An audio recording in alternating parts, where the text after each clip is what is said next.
তার জন্য আমার চোখের পানি বন্ধ শুকিয়ে গেছে। আমি আর কি কম, এত কষ্ট এত দুঃখ করে যদি আমি তারে না পাই, তাহলে ডিপজল ভাইয়ের গাড়ির তলে পরে মরা আমার বালা। আমার ওই পুরেও দুচোখ এই পুরে আমার স্বামী সংসার ওরও যাইবার পাম না, বাপ মাও মাইনে নেয় না, ভাই বোনও জায়গা দেয় না। তাহলে এই জীবন রাত না রাত আমার এক কথা। ডিপজলের জন্য আপনার স্বামী আপনাকে মেনে নিচ্ছে না? না, আমি স্বামী সন্তান, বড় সন্তানের না 11 বছর বয়স। কি বলে আপনার স্বামী, কি বলে? তুমি তার ভক্ত, তোমার ভক্ত ন, হ্যাঁ তুমি তার জন্য স্বামী সন্তান ফেলাই দিয়ে যে পলাই যাওগা, কি এর লেগে যাওগা? তোমার সংসার আগে না ডিপজল আগে? আমি আমার স্বামীরা বলি তার ছোটোবেলার তো সিন দেহি, সেই আমার আগে, সব আমার পরে। মানে স্বামী পরে আগে ডিপজল? হ্যাঁ, আমার বাইদানের হাতে আমি 4টা ভাত খামু, আমার কলিজা যে ঠান্ডা হইব সেটাই আমি জানি। যে পর্যন্ত কলিজা না ঠান্ডা হইব সেই পর্যন্ত আমি খুঁজমু। যদি গাড়ির তলে কোনো দিনও কোনো কালে পইরা মরি, সেটার দায়ী ভাই হলো ডিপজল ভাই। কিসের জন্য? সে তো সব দেখতেছে, দেখেও কি একটা নজর আমার সাথে দেখা করতে পারে না? একটা নজর। এবং পরিবার থেকে যদি আপনি বিতাড়িত হন ডিপজলের জন্য, তাহলে আপনার জীবিকা কিভাবে চলে? আপনি খাওয়া দাওয়া করেন কি? কোথায় খাওয়া দাওয়া করেন? পান কোথায়? আমি তো এখন চুলের কাজ করি। আমি দেশ গ্রামে চুলের কাজ করি। চুলের কাজ করে আমি যে টাকাটা পাই এই টাকাটা দিয়ে আমি তারে খুঁজে বেড়াই। সেই টাকাটা দিয়ে আমি খুঁজে বেড়াই, একটু খাই, পান টান খাই। এই কোনো অভিনয় করার স্বপ্ন আছে ডিপজলের সঙ্গে? না, আমি তার হাতে যে কটা ভাত খাবো আমি এটাই জানি।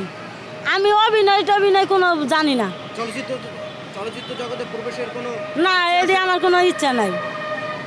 শুধু ডিপজলের হাতে? হ্যাঁ, আমি 10 জনের সামনে ভাই আমার কটা ভাত খাওয়াই দিব, আমার মনের আবেগটা মিটাইয়ে দিব, 5টি বছরের আবেগ, এটাই আমি ভাই জানি। সর্বশেষ মনে করেন ডিপজল এই ভিডিওটি আপনার দেখছে, কি বলতে চান ডিপজলের উদ্দেশ্যে? আমি এই কথাটাই বলবো যে ভাইজান, তোমার এই 5টি বছর খোঁজার পরে আল্লাহ তোমার আমার তৌফিক মিলে দিছে। ভাইজান, তুমি রানীর মতন সুরতে গানটা গাই আমার 2টা ভাত খাওয়াই দিলে আমার কলিজাটা শান্তি হয়ে যাবে। অভিনেতা আছে তো, আপনি সেই অভিনেতা বাদ রেখে আপনি ডিপজল? আর কে অভিনয় আছে না আছে আমি তো তাজ কম না। আমি যে যার ভক্ত সেটাই আমি জানি। তার অভিনয়, তার সিনারিতে, তার যে হিস্টোরি, গরিবের সিন্ডি, সেটি আমার কলিজার ভিতরে লাগিয়ে গেছে। সবচেয়ে রানীরা যে ভাত খাওয়াইতো নিয়ে আইতো, এই হিস্টোরিটা আমার ভাই কলিজার জায়গায় ধরছে। সেদিন কেন আপনি ডিপজলের সঙ্গে দেখা করতে পারলেন? আমি সবাই আমাদের দেখা সাক্ষাৎ করাইতে চাইছে, কিন্তু সেই দিন মারামারি লেগে গেল, পরে আর আমি দেখা সাক্ষাৎ করতে পারলাম না। তখন আমি 2টা চেয়ারে ঢিলা খাইয়া পরে আমি ওই যে পুলারে নিয়ে আসা পড়ছি, আর তার সাথে আমার কোনো দেখা নেই। আমি এই রোজার মাসে প্রবেশ করছি। যখন আমি এই কাপ্তান বাজার আসছি, তখন আইসা পার্কের এনে এক সাইডে বই আমি কান্তাছি তার ছবি নিয়ে। পরে বলতেছে এই পৃথিবীতে এখনো ভালো মানুষ আছে। আল্লাহর কাছে বলি, আল্লাহ যারা ভালো তাগরে তুমি সুস্থভাবে রাখো, তাগরে তুমি হায়াত দাও। আল্লাহ তাগরে তুমি সুই সালামতে রাখো, ভালো মতন রাখো। যে যার পাশে দাঁড়ায় তাগর পাশে তুমি দাঁড়ায়ও। আমি এই আমার দোয়াটা হেগর কাছে লেগে করি। কিন্তু সে আমার বললো, শোনো, তুমি এত বছর ধরে খুঁজতেছো, কোনো জায়গায় যখন পাও নাই, তুমি যদি গুলশান যাইও সিয়ারির ভাত খাইছ, ব্যাংকের বেড়ারা সাক্ষী আছে, 3টে রাত আমি অনুপ্রবেশ করছি, আমি সিয়ারির ভাত খাইছি ওই গুলশান ব্যাংকের সামনে। আপনি বলছিলেন আপনি ডিপজলের বাসা পর্যন্ত আপনি গিয়েছিলেন, সেখানে সিকিউরিটি গার্ড আপনাকে ঘাট ধাক্কা দিয়ে খেদাই দিছে। কেন আপনি ডিপজলকে এত ভালোবাসা সত্ত্বেও এই যে ডিপজলের বাসা আপনি ঢুকতে পারলেন না কেন? একমাত্র সেই জানে।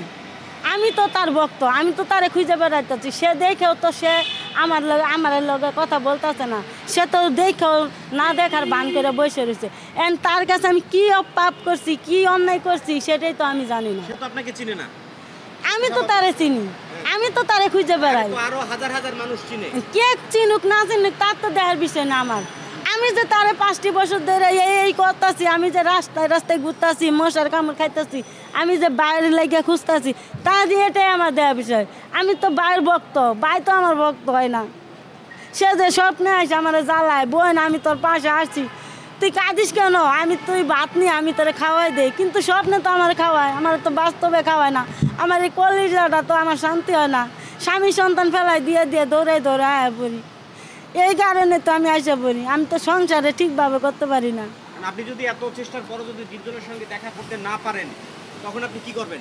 আমি যদি এত কিছু পরেও যদি দেখা না করতে পারি, আমার একটাই ডিসিশন, ডিপজল ভাইয়ের গাড়ির তলে পড়ে আমার। আর নইলে যদি না পারি, তার বাড়ির সামনে যায়, আমার ডিপজল ভাইয়ের বাড়ির সামনে যায়, আমি বুঝার জন্য হ্যাঁ যেন পরে পৃথিবীতে না ছবি করে, হ্যাঁ কাহিনী যা না করে, গরিবের সিন যা না করে, মানুষের ভিতরে ভালোবাসা যা না ঢুকায়, আর তার লেগে যে আমার মতন ভক্ত হইয়া তার জন্য জীবন না দেয়।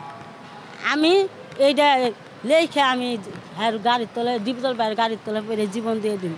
আপনি যে ডিপজলকে এত ভালোবাসেন, আপনার পরিবার জানে, আপনার স্বামী, আমার সবাই জানে, সবাই আমার ঘৃণা করে, কিন্তু কে ঘৃণা করলো না করলো এটা আমার দেওয়ার বিষয় না। আমি যে তার ভক্ত এটাই আমি জানি।